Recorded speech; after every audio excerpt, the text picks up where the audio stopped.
মক্কা হারাম শরীফের এই যে 6 নম্বর হাম্মামখানার পাশে আমরা যারা ইতিমধ্যেই এখানে সফরের জন্য এসেছিলাম, আমরা এই 6 নম্বর হাম্মামখানা চিনি।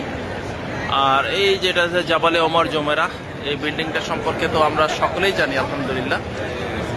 আর কিছুক্ষণ আগেই এশার নামাজ শেষ হয়েছে এবং এই হাজী সাহেবগণ তাদের নিজ নিজ গন্তব্য হোটেলে ফিরছেন আলহামদুলিল্লাহ। এবং এখনও অনেক হাজী সাহেবগণ বের হননি, তারা বের হচ্ছেন, আস্তে আস্তে বের হয়ে হোটেলের দিকে যাচ্ছেন।